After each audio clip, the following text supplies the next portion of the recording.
जे आपले उमेदवार आहे त्यांची ओळख होणं अतिशय सर्वांची गरजेचं आहे. कारण पुणे हे एक असं शहर आहे, सांस्कृतिक शहर आहे, जे शहर संपूर्ण महाराष्ट्राला आणि संपूर्ण देशाला प्रेरक असं असतं. त्यामुळे हे उमेदवार आपल्यासाठी खूप महत्त्वाचे आहेत आणि त्या त्या भागातले जे उमेदवार आहेत त्यांची ओळख असणं आणि त्या ठिकाणचे जे काही महत्त्वाचं प्रॉब्लेम आहेत ते सॉल्व करणार आहेत त्याविषयी आपण जाणून घेऊया. विवेकजी लोंढे, काय सांगाल आपण? मी 208 वडगाव शहरी विधानसभा मतदारसंघातून लढवतो. अनेक प्रश्न आहेत वडगाव शहरी विधानसभा मतदारसंघामध्ये. त्यातला प्रामुख्याने प्रश्न जो आहे तो वाहतुकीचा प्रश्न आहे, रस्त्यांची दुरावस्था आहे. वेगवेगळे भाग आहेत. एकीकडं येरवड्यासारखा विस्तीर्ण स्लम आहे, तर दुसरीकडं कल्याणीनगर, विमाननगर सारखे उच्चभ्रू सोसायट्यांचा भाग आहे. येरवड्यामध्ये रोजचा प्रश्न आहे तो म्हणजे ड्रेनेजचा.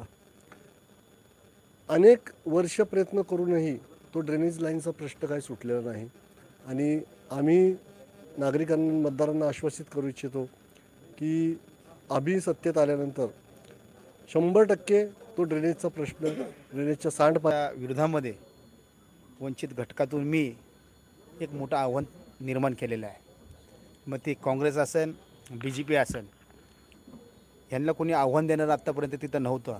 पण एक पर्याय म्हणून माझ्यासारखा आणि वंचित बहुजन आघाडीने जो माझ्यावर विश्वास दाखवला आणि तगडं आव्हान उभं केलं, आता नक्कीच एक मोठं आव्हान उभं राहिलेलं आहे. निलेशजी, आपण बघितलं की तुमचा जो कॅन्टोन्मेंटचा भाग आहे निलेशजींच्या याच्यातला, त्याच्यामध्ये सगळ्यात मोठे मोठे सरकारी ऑफिसेस आहेत आणि त्या सरकारी ऑफिसमध्ये लोकांना चक्रा घालावं लागतात, आंदोलनं होतात, भयानक त्या ठिकाणी प्रकार घडतात. त्या ठिकाणी पुणे शहराची जे CP ऑफिस आहे ते सुद्धा आहे, परंतु लोकांची कामच होत नाही. लोक इतके अर्ज देतात, काय काय होतं, परंतु त्या ठिकाणी जे सरकारी यंत्रणा तर कसल्याही प्रकारे लोकांना न्याय मिळवून देत नाही. तर यासाठी तुमच्याकडे काय प्लॅन आहे का? ह्याच्यासाठी एकच प्लॅन आहे, वंचित बहुजन आघाडी. त्याला जर बहुमताने आपण विजय केला आणि एक संधी उपलब्ध करून दिली तर नक्कीच हे प्रश्न सगळे संपून जातील. या ठिकाणी वंचित बहुजन आघाडीचे शहराध्यक्ष नंतर तर शहराध्यक्ष आहेत, त्यांची आपण सगळ्यात शेवटी मुलाखत घेणार आहोत. तत्पूर्वी ज्या महिला उमेदवार आहेत पर्वतीच्या, त्यांची आपण या ठिकाणी मुलाखत घेत आहोत. ताई, तुम्ही एक महिला म्हणून या ठिकाणी तुम्हाला वंचितने खूप मोठी जबाबदारी दिलेली आहे, तर ती जबाबदारी पाडण्यासाठी तुम्ही काय करणार आहात? 212 पर्वती मतदारसंघातनं मी निवडणुकीसाठी रिंगणात उभी आहे. माझ्यासमोर जे आव्हान आहे ते माधुरी मिसाळ ज्या 20 वर्ष आहेत आमदारकीत, ते अनिता कदम ज्या 15 वर्ष नगरसेविका आहेत, आबा बागुलसारखे दिग्गज जे आयुष्यभर त्यांचं तर राजकारणात गेले, तरी पण आम्हाला उमेदवारी देऊन साहेबांनी एक मोठा न्याय दिलेला आहे आमच्यासाठी. आम्ही पर्वती मतदारसंघात जे काही सध्या गोंधळ सुरू आहे खाजगीकरणाचा किंवा रस्ते, लाईट, सगळंच म्हणजे खूप बालगुन्हेगारी, शाळांचं खाजगीकरण, या सगळ्यांना आळा घालून आम्ही समाज आमचा कसा पुढे जाईल यावर जास्त आम्ही भर देणार आहोत. त्या ठिकाणी माधुरीताई मिसाळ किती वेळा आल्या जनतेमध्ये, किती वेळा त्यांनी कामं केलेली आहेत? खरं सांगायचं तर त्या जनतेतच नाही आहेत आणि जनताला, सगळ्या जनतेला माहिती आहे की त्या फक्त गाडीतनं कधीतरी मतदानाच्या वेळेस हात करून जातात, त्यांच्या अधिकारांना भेटतात. म्हणजे मी स्वतः दांडेकरची रहिवाशी आहे 40 वर्षापासून, पण मला कधी त्या अशा दिसत नाही की जनमानसात आल्यात, कधीतरी रोडवरती कुणाला तरी भेटून गेल्यात किंवा मंडळांना पण भेटी दिलात. तर तळागाळात तर त्यांचं येणं दूरच, पण ते रस्त्यावरनंच जातात. त्यामुळे जनतेने ठरवलं की आता साधा आमच्या जनमानसातला आम्हाला नेता पाहिजे. आमदार खरं जनतेसाठी आहे, जनता त्यांच्यासाठी आहे, ते जनतेसाठी, जनता त्यांच्यासाठी नाही. तर आता जनता ठरवेल की आमच्यातला आमदार पाहिजे की रस्त्यावरनं गाडीतनं फिरणारा. AC गाडीतनं आणि AC घरातनं आलेला उमेदवार पाहिजे आम्हाला, की आमच्या बरोबर रोज आमच्या सोबत असणारा पाहिजे. सुरेखा मगरजोजे गायकवाड. काय आपली ओळख आणि मतदारसंघ आहे? मी मतदारसंघ 211 खडकवासला विधानसभा, संजय जयराम दिवार. काय समस्या आहे तिकडच्या आणि कशा प्रकारे सोडवणार? आता सर्वजण एकच समस्या बोलले तर चुकीचं आहे. आता मी पहिल्यापासून तिथं समाजसेवेचंच काम करतो आहे, त्यामुळे मला जास्त आवड राजकारणात नव्हती, समाजसेवेमध्ये होती. आणि राजकारणातून कुठंतरी समाजसेवा मला जास्त प्रकारे करता येईल ह्यासाठी मी राजकारण म्हणजे इलेक्शनला उभं राहत आहे. तिथं खूप महत्त्वाचा भाग आहे आणि म्हणजे जे आमदार वगैरे पैसेवाले भरपूर आहेत त्या ठिकाणी आणि ते पैसेवाले आमदार आता या ठिकाणी पैशाचा जोर दाखवतील, बऱ्याच गोष्टी दाखवतील.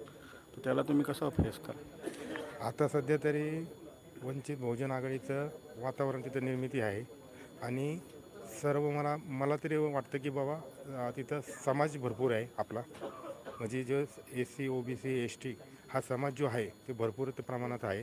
त्याच्यामुळं मला जास्त ह्यावेळेस तरी वाटतं की ह्यावेळेस पूर्ण समाज मला माझ्या पाठीशी राहील. धन्यवाद. काय सांगाल तुमचा मतदारसंघ कसा आहे? काय त्या ठिकाणच्या चांगल्या बाबी आहेत आणि काय अशा बाबी आहेत की ज्या तुम्हाला सुधारवायच्या आहेत? आपण जर पाहिलं तर कसबा विधानसभा मतदारसंघ हा बहुजनांचा मतदारसंघ आहे. त्या ठिकाणी गेल्या 35 वर्ष भारतीय जनता पार्टीचे आमदार होते. त्यानंतर मागील 2 वर्षापासून त्या ठिकाणी काँग्रेसचे आमदार आहेत. दोघंही म्हणतात आम्ही विकास केला आणि आजच्या निवडणुकीत देखील त्या नागरिकांसमोर आम्ही विकास करणार या मुद्द्यावर जातात. कसब्यातला महत्त्वाचा प्रश्न जर पाहिला तर गावठाणांमधील वाड्यांची दुरुस्ती आणि मेट्रो लाईनच्या माध्यमातून जी घरं बाधित झाली त्या घरांना दुरुस्ती करून किंवा त्या ठिकाणी त्यांना पुनर्वसन करण्याचा जो प्रश्न आहे तो अतिशय गंभीर प्रश्न आहे. आमदारांनी त्या ठिकाणी कोणतंही काम केलेलं नाही आहे. यावेळेस आमदार प्रस्थापितांना आणि विरोधकांना दोघांनी कसबेकर जागा दाखवून देतील. बाळासाहेबांची प्रकृती आता सध्या बरी नाही आहे, तर त्या माध्यमातून ते प्रचारात कमी प्रमाणात असतील, तर त्याविषयी तुम्हाला काय वाटतं? निश्चितच बाळासाहेबांच्या तब्येतीची डॉक्टरांनी जे काही त्यांना इन्स्ट्रक्शन दिलेले आहेत त्यानुसार आदरणीय प्रकाश आंबेडकर साहेब प्रचारामध्ये त्या वेळेनुसार औषधं आणि हे घेऊन उपस्थित राहतील. परंतु येणाऱ्या मागील काळामध्ये आदरणीय प्रकाश आंबेडकर साहेबांनी वंचित बहुजन आघाडीच्या माध्यमातून महाराष्ट्रभर जो पिंजून काढला आहे आणि SC ST OBC मायनॉरिटीज आणि इथला गरीब मराठा हे सर्वजण वंचित बहुजन आघाडीच्या पाठीशी खंबीर उभे राहतील असं मला या ठिकाणी सांगावंसं वाटतं. तुम्ही अनेक मोर्चे आंदोलने केले जे आक्रमक होते, कोणकोणते होते? मी वंचित बहुजन आघाडीचा कार्यकारी अध्यक्ष झाल्यानंतर पदभार स्वीकारल्यानंतर सर्वात पहिले पुण्यामध्ये ड्रग्ज माफिया मुक्त पुणे शहर अभियान आपण राबवलं. त्यानंतर पाणी पुरवठ्याचा प्रश्न होता जो 24 तास रात्रीचं पाण्याचा खेळ चालले अशा मथळ्याखाली आपण ते आंदोलन राबवलं. त्याचप्रमाणे पुणे शहरातील गावठाणं बचाव हे अभियान देखील आपण त्या ठिकाणी राबवलं. आणि सर्वात महत्त्वाचं म्हणजे पुणेकर नागरिकांच्या हक्काच्या मूलभूत गरजांसाठी ज्या जमिनी राखीव ठेवल्या जातात त्याला आपण ॲम्युनिटी स्पेस म्हणतो, या खाजगी बांधकाम व्यावसायिकांना विकण्याचा घाट तत्कालीन महानगरपालिकेतील सत्ताधारी आणि विरोधक या दोघांनी मिळून घातला होता. त्याच्यावरती सर्वात आधी जर कोणी आवाज उठवला असेल तर वंचित बहुजन आघाडीने उठवला आणि त्यांचा तो घाट देखील आपण यशस्वी ठरवला. आणि आज त्या ॲम्युनिटी स्पेसच्या पुणेकरांच्या हक्काच्या जमिनी अबाधित ठेवण्यात आम्हाला यश आलेलं आहे. धन्यवाद. हडपसर मतदारसंघामध्ये बरेच मुस्लिम उमेदवार आहेत. तुमच्या शिक्षणाबद्दल काय सांगाल आणि तुम्ही जे त्या ठिकाणची जी परिस्थिती आहे त्याबद्दल काय सांगाल? नाही, माझं हडपसर सुरुवात करूया. पण पहिला प्रश्न, हडपसर विधानसभेमध्ये बरेच मुस्लिम उमेदवार आहे. हो, त्याचं कारण हडपसर विधानसभा फार चर्चेत राहिली की मुस्लिम बहुल असा तो मतदारसंघ आहे, असा एकंदरीत एक अभ्यास आहे. आणि ते पाहता पूर्ण पश्चिम महाराष्ट्रामध्ये सोलापूर सेंट्रल आणि हडपसर या 2 मतदारसंघाबाबत फार चर्चा होती. अनेक इच्छुक उमेदवार होते. आम्हीसुद्धा महाराष्ट्रभर एक यात्रा काढली होती सेक्युलरिस्ट मुस्लिम फ्रंटच्या नावाने की मुस्लिम समाजाला कुठे कुठे उमेदवारी दिली जाऊ शकते वेगवेगळ्या पक्षातनं. आणि हडपसर हा त्यातला एक हॉटेस्ट सीट होता आणि ते झालंच नाही. पूर्ण पश्चिम महाराष्ट्रात कुठल्याही पक्षाने, मला वाटतं वंचित बहुजन आघाडीने ॲडव्होकेट बाळासाहेब आंबेडकरांनीच फक्त उमेदवारी जाहीर केली. इतर कुठल्याच पक्षाने उमेदवारी त्या ठिकाणी मुस्लिम समाजाला दिलीच नाही. 0 दिलेले आहेत, 0. पूर्ण सांगली, सातारा, कोल्हापूर, पुणे आणि सोलापूर असे 5 जर जिल्हे पकडले तर 0 मुस्लिम उमेदवार इतर कुठल्याही पक्षाचे आहेत. आणि ज्यांनी कोणी संधी दिली तर ते फक्त ॲडव्होकेट बाळासाहेब आंबेडकर असतील. आणि हडपसरमध्ये नेहमीच अपक्ष काही मुस्लिम उमेदवार उभे राहत असतात. मागच्या वेळेसही राहिले होते 150 मतं, 350 मतं. असे प्रत्येकाला लोकशाहीमध्ये निवडणूक लढायचा अधिकार आहे आणि प्रत्येक जो तो व्यक्ती आपली निवडणूक त्याचा अधिकार असल्यामुळे तो लढत असतो. परंतु एकंदरीत राजकीय गणितावर त्याचा काही फरक आम्हाला दिसत नाही. बाळासाहेब आंबेडकरांनी जो आत्ता जाहीरनामा जाहीर केला त्याच्यामधले कोणते मुद्दे आहे जे हडपसरशी निगडीत आहे? सगळ्यात प्रथम हजरत मोहम्मद सल्लल्लाहु अलैहि वसल्लम जो बिल आहे, जे बाळासाहेब आंबेडकरांनी स्वतः ड्राफ्ट केलं आणि कपिल पाटलांच्या मार्फत आजही विधान परिषदेमध्ये ते टेबल आहे, ते कपिल पाटलांच्या मार्फत टेबल केलं होतं, आजही ते आहे. आणि जसं बाळासाहेबांनी प्रेसमध्ये सांगितलं की येणारा जो आमचा आमदार असेल, जे कोणी आमचे प्रतिनिधी निवडून येतील, ते महाराष्ट्राच्या विधानसभेमध्ये संघर्ष करतील की तो बिल कसा पास केला जाईल, ज्यामध्ये अलीकडच्या काळात आपण बघितलं जे मुख्यमंत्री स्वतः सांगतायत की ते त्यांच्या गुरूंनी केलेलं अतिशय असंविधानिक वक्तव्य होतं, त्याचीही पाठराखण हे लोक करतायत. आणि त्याच लोकांबरोबर हडपसरचे इतर उमेदवार जे आहेत ते बसलेले आपल्याला अनेक वेळेस पाहायला मिळतात. त्यामुळं तो हा एक ज्वलंत मुद्दा असणार आहे, जो अलीकडच्या काळात रामगिरी असतील, रितेश राणे असतील, ह्या सर्व लोकांनी ज्या पद्धतीने मुस्लिम समाजाला टार्गेट करण्याचं काम केलं आहे आणि असंविधानिक आणि अतिशय ॲट्रॉसिटी म्हणता येईल अशा पद्धतीचे त्यांचे वक्तव्य मुस्लिम समाजाबद्दल किंवा होते. त्यामुळं प्रॉफेट मोहम्मद सल्लल्लाहु अलैहि वसल्लम बिल, ज्यामध्ये कुठल्याही धर्मगुरू किंवा कुठलेही इतर जे काही कुणाचेही श्रद्धास्थान जे असेल त्याच्यावरती आक्षेपार्ह टिप्पणी केल्यास कठोर कायदेशीर कारवाई केली जाईल, हा ज्वलंत मुद्दा हडपसरच्या विधानसभेच्या या निवडणुकीमध्ये हडपसर विधानसभा मतदारसंघामध्ये आहे. आणि त्याचबरोबर इतर जे मुद्दे आहेत ते तर म्हणजे महागाई, बेरोजगारी आणि अदानीच्या घशात ज्या पद्धतीने सगळ्या गोष्टी घातल्या जात आहेत. SRAचा प्रकल्प जसा मुंबईचा आपण बाबा सिद्दीकींच्या हत्येशी लिंक करत आहोत, पण तशाच प्रकारचे SRAच्या प्रकल्पाने गोरगरिबांना त्रास देण्याचं काम हडपसर आणि घोरपडी भागातसुद्धा सुरूच आहे.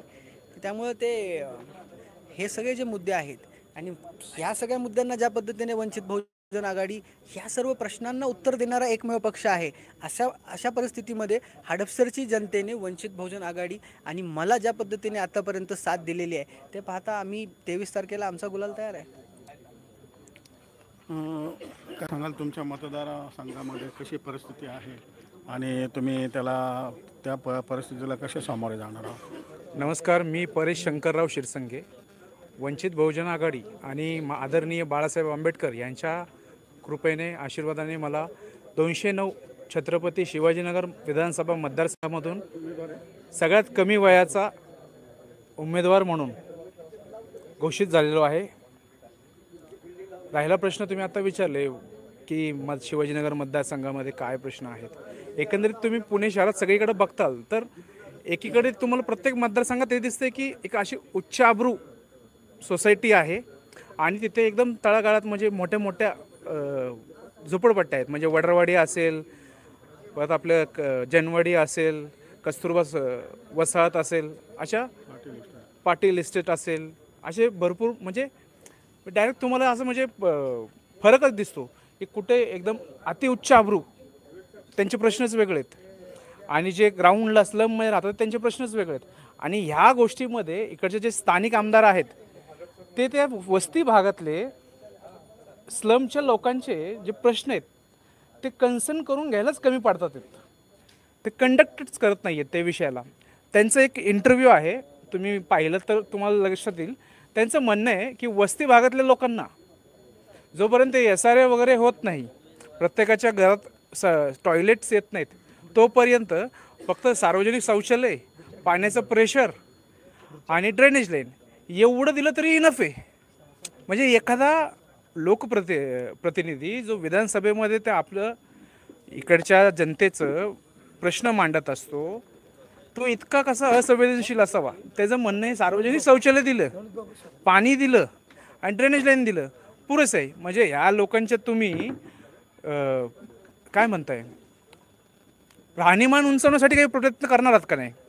आज मराठी शाळांचं काय अवस्था सुरू झालेली आहे. ही जी लोक वस्तीतली जी शिकतात आहेत ती सगळी कॉर्पोरेशन, कॉर्पोरेशनच्या शाळांमध्ये शिकतात. त्यांना काय परवडणार आहे का बिशप, लॉयला सारख्या शाळांची फीस भरायला? या शाळांच्या गुणवत्ता फार घसरून गेलेली आहे. दुसरी गोष्ट असं आहे की तुम्ही ह्या लोकांच्यासाठी करताय काय? रोजगार उपलब्ध कसं करून देत आहेत? स्वयंरोजगार होण्यासाठी तुम्ही सूक्ष्म उद्योग, लघु उद्योगामार्फत लोकांचं स्किल डेव्हलपमेंट करून स्वयंरोजगार निर्माण करण्यासाठी प्रयत्न काय करताय? आज जवळपास बघितलं तर सगळेजण ह्या भागातले ओला, उबेर, स्विगी या काय म्हणतो नोकरीशिवाय त्यांना पर्याय नाही आहे. तिसरं SRA जे बिल्डर आहेत SRAचे त्यांचे दमदाटी किंवा जे सोकॉल्ड नेते असतात त्यांच्या दमदाटीमुळे त्यांना रोज हैराण केलं जातं आहे. असे विविध प्रश्न आहेत. टेकड्यांचं संवर्धन आहे. हे जे चालू सत्तेतले जे आमदार आहेत ते टेकड्या फोडून ब्रिज करण्याचा इथं घाट घातलेला आहे. त्यामध्ये किती लोकांची घरं इथं उठवावे लागणार आहेत याविषयी वाच्यता होत नाही आहे. असे भरपूर प्रश्न आहेत. त्यासाठी आम्ही प्रयत्न करू आणि विधानसभेत आम्हाला जनतेने पाठवून त्यांचा आशीर्वाद दिला मतरूपी तर आम्ही नक्कीच विधानसभेत ह्या गोष्टींना वाचा फोडू आणि त्याच्यासाठी प्रयत्न करू.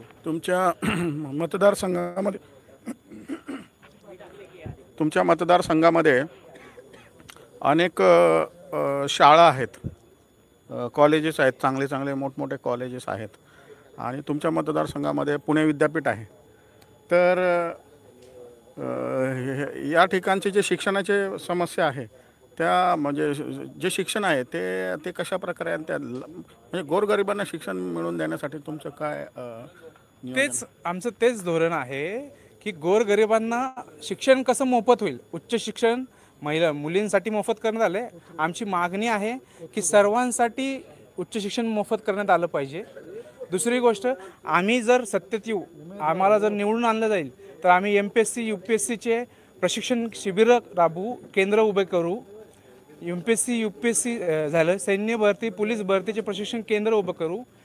जे संस्कार केंद्र आहेत म्हणजे ज्याच्यामध्ये गायन, अभिनय, नृत्य तत्सम जे काही कला प्रकार आहेत त्यांना वाव देण्यासाठी आम्ही प्रयत्न करू. जे मराठी कॉर्पोरेशनच्या शाळांमध्ये शिकवलं जात नाही किंवा प्रोत्साहन मिळत नाही आहे. पटसंख्या कमी झाल्यावर पहिला चित्रकलेचा गायनाचा मास्तर कमी केला जातो. तर आम्ही प्रयत्न करू या दर्जा सुधारवण्याचा आणि आमच्याकडनं प्रशिक्षण केंद्र वस्तीतल्या भागांसाठी प्रयत्न करू. आणि दुसरी गोष्ट आहे MPSC UPSCचे तयारी करणारे महाराष्ट्रातनं जे विद्यार्थी येतात या शिवाजीनगरमध्ये ते राहतात तर यांचे जे अभ्यासिक आहेत त्या अभ्यासिकांचं फायर ऑडिट झालेलं नाही आहे. त्याविषयी आम्ही प्रयत्न करतोय. तर ह्या सगळ्या समस्या आहेत. त्यांच्यासाठी कमी रेटमध्ये चांगलं दर्जेदार जेवण कसं मिळेल यासाठी प्रयत्न करणार आहोत. धन्यवाद. या ठिकाणी कोथरूड विधानसभा आहे ती अतिशय महत्त्वाची विधानसभा आहे आणि त्या विधानसभेचे उमेदवार आहेत त्यांची आपण ओळख करूया. काय नाव आपलं आणि कोथरूडमध्ये कशा प्रकारे काम करणार? नमस्कार. श्रद्धेय बाळासाहेब आंबेडकर यांच्या मार्गदर्शनाखाली आणि आमचे शहराचे अध्यक्ष ॲडव्होकेट अरविंदजी तायडे साहेब, त्याचप्रमाणे आमचे मतदारसंघाचे अध्यक्ष दीपक भाऊ कांबळे यांच्या सगळ्यांच्या मार्गदर्शनाखाली आम्ही मतदारसंघामध्ये चांगल्या प्रकारे आत्ताच्या परिस्थितीला आव्हान उभं करण्याचे प्रयत्न केलेले आहेत. आज आमच्या आत्ताच्या परिस्थितीतला महाराष्ट्रातला 3 नंबरचे मंत्री आज आमच्या कोथरूडमधनं मागच्या वेळी आमदार झाले. परंतु गेल्या 5 वर्षामध्ये जे काही तुम्हाला दाखवण्यासारखं असं काम जे आहे अशा प्रकारचं कोणतंही काम दिसत नाही. गेली 20 वर्ष मी योगेश राजापूरकर या नावाने गेली 20 वर्ष आम्ही काम करतो आहे. प्रत्येक माणूस कमी जास्त प्रत्येकजण असतो, परंतु आज तुमच्याकडे उच्च तंत्र शिक्षण मंत्री, तुमच्याकडे अनेक प्रकारची चांगली खाती असताना देखील कोथरूड मतदारसंघामध्ये साधं एखादं संकुल एखादं जे म्हणतो आपण की जे त्यांच्या अंडरखाली येऊ शकतं. आज महानगरपालिकेच्या आरक्षित जागा असतात, त्या आरक्षित जागांमध्ये त्यांनी एखादं संकुल करण्याचं जर मनात आणलं असतं तर अशा प्रकारचं 100% संकुल करू शकले असते. परंतु सन्माननीय दादांनी तशा प्रकारचा काहीच कोथरूडमध्ये असा दाखवू शकतो आपण विकास, असा कोणताही विकास झालेला नाही आहे.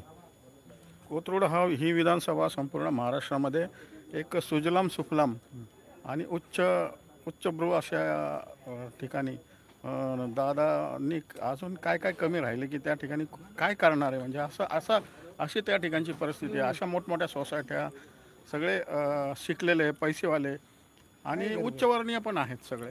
तर त्या ठिकाणी काही गरीब आहेत का नाही म्हणजे जे आपल्याला वोट देतील? आता सर काय माहिती का सर, आमच्याकडे आता कसं आहे की आमच्याकडे कोथरूडमध्ये मी जवळजवळ 17 ते 18-20 वर्ष मी काम करतो आहे.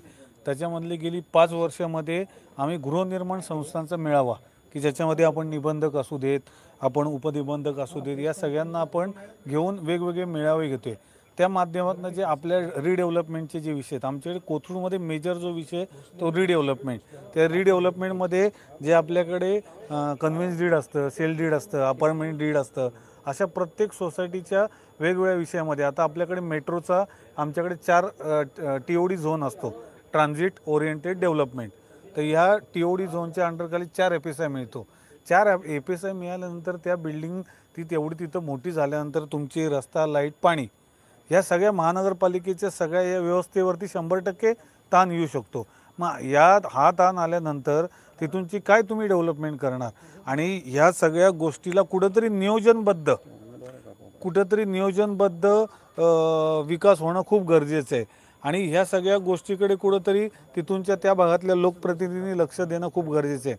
आमच्याकडे मुळशीकर बांधव समाज भरपूर आहे. आमच्याकडे केळेवाडी, सुतारदरा, म्हातोबादरा या भागांमध्ये प्रचंड मोठ्या प्रमाणात किंवा मेन कोथरूडमध्ये देखील मुळशीतला समाज भरपूर राहतो. आज आपल्याकडे महानगरपालिकेने एखादं ई लर्निंग स्कूल जे म्हणतो आपण, जे बाकी इतर ठिकाणी 1-2 ठिकाणी पुण्यामध्ये झालेले आहे, अशा प्रकारचं Rajiv Gandhi e learning school झालेलं आहे. अशा प्रकारचं एखादं ई लर्निंग स्कूल जर आमच्याकडे कोथरूडला झालं असतं तर नक्कीच हा जो मुळशीकर समाजातला जो वर्ग की जो कुठेतरी गुन्हेगारीकडे वळतोय, जो कुठेतरी ज्यांच्या मुलांना कुठेतरी वेगळ्या प्रकारचा एक आदर्श दिला जातोय, तर त्याच्यातले 100% आपण असं म्हणणार पण नाही, त्यातले कित्येक जण चांगले पण आहेत. सगळे आत्ता त्यातले काही लोक ही चांगल्या पदावरती देखील काम करतात.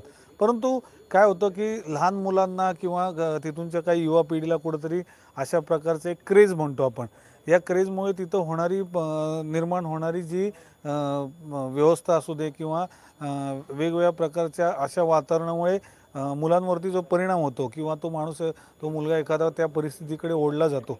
तर अशा ठिकाणी जर एखादं राजीव गांधी लर्निंग स्कूल असू दे किंवा अशा प्रकारचं जर एखादं ई लर्निंग स्कूल झालं असतं तर नक्कीच तिथूनचे 4-10 मुलं जर शिकली असती तर ती 100% या मुलांना कुठेतरी रोल मॉडेल झाली असती. त्यांच्याकडे बघून ही मुलं जी आहेत ती कुठेतरी सुधारली असती आणि ही 100 उद्या 10ची 100 झाली असती, 100ची पुढं इतकी वाढली असती की बाबा हा मुलगा शिकलेला आहे, हा कामधंदा करतोय, याला चांगली अपॉर्च्युनिटी आयुष्यामध्ये मिळाली. ह्या सगळ्या गोष्टीचा 100% कुठेतरी परिणाम 100% होतो. परंतु आमच्याकडे काय झालं की गेल्या 30 वर्षाच्या कालावधीमध्ये ह्या प्रकारची कुठेही अशा प्रकारची डेव्हलपमेंट झालेली नाही. दुसरा आमच्याकडे आरक्षित जागा हा खूप मोठा विषय आहे.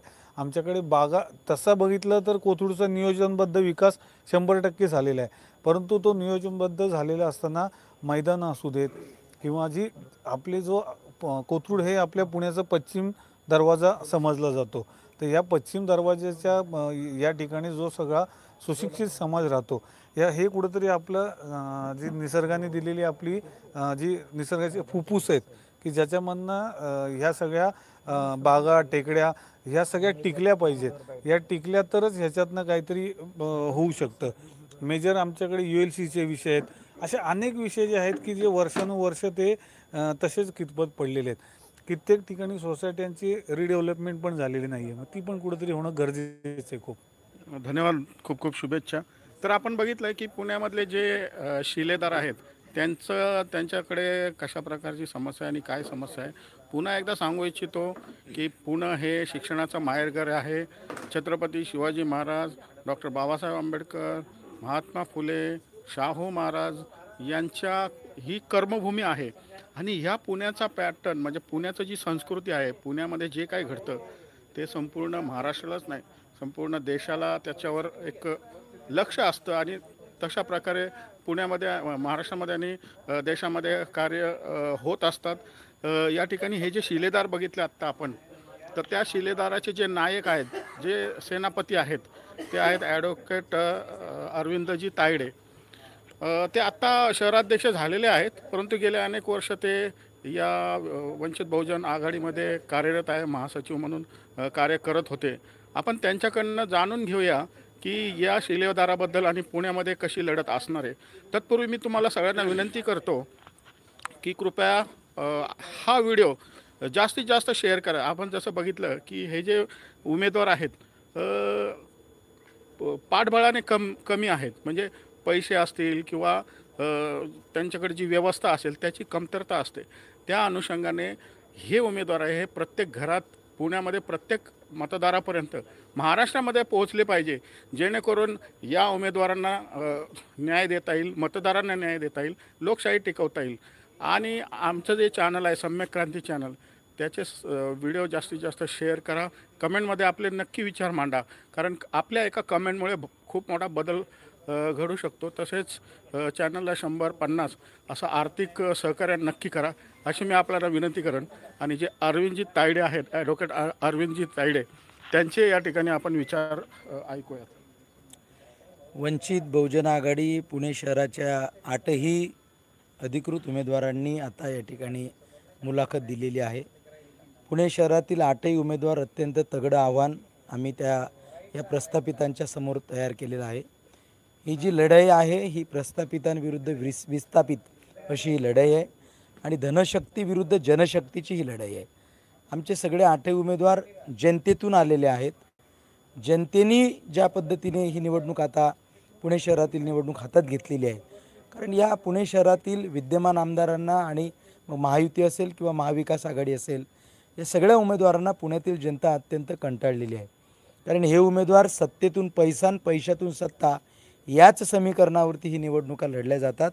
त्याच्यामुळे आमचे उमेदवार हे त्यापैकी नाही आहेत. हे जनशक्तीचे उमेदवार आहेत, विस्थापितांचे उमेदवार आहेत, त्यामुळे हे प्रस्थापित नाही आहेत. आणि अशा पद्धतीने सगळे उमेदवार मात्र समाजाचं काम करणारे उमेदवार आहेत. सगळे उमेदवार हे आपापल्या आयुष्यामध्ये समाजकारण करणारे उमेदवार आहेत, ज्यांनी आत्ता हयातभर 20% राजकारण आणि 80% समाजकारण केलेलं आहे. समाजाचा सामाजिक वसा त्यांच्या पाठीशी आहे आणि जनतेने उभे केलेले हे जनमतातले जनशक्तीचे उमेदवार आहेत, हे आम्ही आपल्याला आवर्जून सांगतो. तुम्ही गेले अनेक वर्ष सम्यक क्रांती चॅनलचं प्रक्षेपण किंवा हे बघत असतात, तर त्याबद्दल थोडं सम्यक क्रांतीबद्दल काय सांगा? नाही, सम्यक क्रांती न्यूज जे चॅनल आहे याचे खूप मी आभार मानतो की अत्यंत चांगल्या विषयावर तुम्ही त्या ठिकाणी डिबेट घडवून आणता आणि तुम्हालाही एक जाण आहे, कारण तुम्हीसुद्धा वंचित घटकातील आहेत. एक प्रस्थापित मीडिया आणि एक विस्थापित मीडिया असा सुद्धा आपल्याला कुठेतरी तो फरक जाणवतो. कारण आपण पाहिलं असेल की अनेक प्रस्थापित मीडियामध्ये अदानी असतील, अंबानी असतील, टाटा असतील, बिर्ला असतील यांचेसुद्धा शेअर्स आहेत. त्यामुळे ते मीडिया तशा प्रकारचा तो मीडिया असतो. परंतु तुमच्यासारखे विस्थापित मीडिया असलेले जनतेला आवड असलेले मीडिया तुम्ही या ठिकाणी कव्हर करता आणि आमच्या 8ही विधानसभेच्या उमेदवारांची तुम्ही मुलाखत घेतली, त्याबद्दल तुमचंसुद्धा मी या ठिकाणी कौतुक करतो, अभिनंदन करतो, आभारही मानतो. आणि पुणे शहरामध्ये आपण पाहिलं असेल की अनेक प्रश्न ह्या पुणे शहराला अनेक प्रश्नांनी ग्रासलेला आहे. त्यामध्ये महिलांच्या सुरक्षिततेचा प्रश्न असेल. मागील 2 महिन्यांपूर्वी तुम्ही पाहिलं असेल की अख्खा एक आठवडा या ठिकाणी गाजला. आठवडाभर 7ही दिवस पॉक्सोचे गुन्हे हे या ठिकाणी पुण्यातील शिवाजीनगर न्यायालयामध्ये त्या गुन्ह्यांची नोंद झालेली आहे. वेगवेगळ्या पोलीस स्टेशनमध्ये ते गुन्हे नोंद झालेले आहेत. 7ही दिवस पॉक्सोचे गुन्हे या ठिकाणी घडतात. अनेक गुन्हे आहेत, गुन्हेगारी शहर झालेलं आहे. मग या ठिकाणी ड्रग्ज असेल, ड्रग्ज माफिया शहर झालं की काय. कायदा आणि सुव्यवस्थेची कुठलीही तमा या शहरामध्ये बाळगल्या जात नाही आहे. कायदा लॉ अँड ऑर्डरचा प्रश्न उपस्थित आहे. रोजगाराचे प्रश्न तर कायमच आहेत. आणि या ठिकाणचे आमदार एखादं हे जरी बांधलं, ड्रेनेज जरी बांधलं, त्याचे फोटोशूट करतात. जे महानगरपालिकेचं काम आहे ते विधिमंडळातून आम्ही राज्य सरकारकडून करून आणलं, अशा प्रकारचे वल्गना करतात. हे सगळं थोतांडबाजी आता पुणेकर जनता बंद करेल आणि आमच्या वंचित बहुजन आघाडीच्या 8ही उमेदवारांना चांगल्या मताधिक्याने निवडून आणेल असा आम्हाला विश्वास आहे.